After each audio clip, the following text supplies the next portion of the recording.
بادشاہ کو درویش کی ایک خوبصورت نصیحت۔ پرانے وقتوں کی بات ہے کہ ایک ملک میں ایک بادشاہ حکومت کرتا تھا۔ خوشحالی کے دن تھے۔ ایک دن بادشاہ کی ملاقات ایک درویش بزرگ سے ہوئی۔ بزرگ بہت ہی نیک اور پرہیزگار تھا۔ بادشاہ ان سے بہت عزت سے پیش آیا اور ملاقات کے آخر میں ان سے فرمائش کی کہ مجھے کوئی ایسی چیز، تعویذ، وظیفہ وغیرہ لکھ دیں جو انتہائی مشکل وقت میں میرے کام آئے۔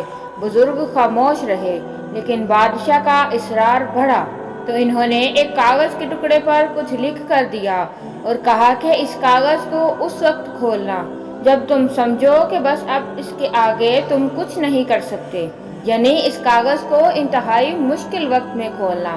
قدرت کا کرنا ایسا ہوا کہ کچھ ہی عرصے بعد اس ملک پر حملہ ہو گیا اور دشمن کی فوج نے بادشاہ کی فوج کو الٹ پلٹ کر رکھ دیا۔ بادشاہ کو اپنی جان کے لالے پڑ گئے اور بھاگ کر کسی جنگل کے غار میں چھپ گیا۔ دشمن کی فوجیں اس کے پیچھے تھی اور وہ تھک کر اپنی موت کا انتظار کر رہا تھا۔ پھر اچانک اس کے ذہن میں درویش بابا کا دیا ہوا کاغذ یاد آیا۔ اس نے اپنی جیبیں ٹٹولی تو وہ کاغذ خوش قسمتی سے اس کے پاس ہی تھا۔ سپاہیوں کے جوتوں کی آہٹ اس کے قریب آتی سنائی دے رہی تھی۔ اب اس کے پاس کاغذ کھولنے کے سوا کوئی چارہ نہیں تھا۔ پھر اس نے کاغذ کھولا تو اس پر لکھا ہوا تھا، یہ وقت بھی گزر جائے گا۔ بادشاہ کو بہت غصہ آیا کہ بزرگ نے میرے ساتھ یہ کیا کھیل کھیلا ہے، لیکن افسوس وہ کچھ نہیں کر سکتا تھا۔ اس نے تحریر کو کئی بار پڑھا، لیکن اس کی سمجھ میں کچھ نہیں آ رہا تھا کہ درویش نے یہ کیا لکھا ہے اور یہ کیوں لکھا ہے۔ بالآخر اس نے اپنی تلوار پکڑی اور سپاہیوں کا انتظار کرنے لگا۔ سپاہی آئے تو اس نے اس کا مقابلہ کیا اور وہ بچ نکلا۔ اس کے بعد کئی مدت تک بادشاہ بہت خوار ہوا۔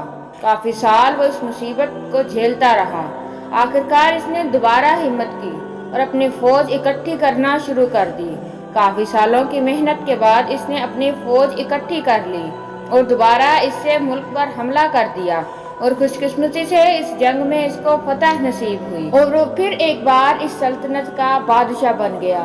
اس کی بہادری کے قصے دور دور تک مشہور ہو گئے اور رعایا میں اس کا خوب تذکرہ ہوا۔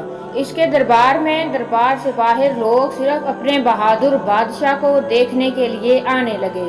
اتنا بول بالا دیکھ کر بادشاہ کے دل میں غرور پیدا ہوا اور وہ اپنی شجاعت اور سلطنت پر تھوڑا مغرور ہوا ہی تھا کہ اچانک اس کے دل میں بزرگ کا لکھا ہوا فقرہ یاد آیا کہ یہ وقت بھی گزر جائے گا۔ اس لیے کہتے ہیں کہ وقت جیسا بھی ہو گزر جاتا ہے۔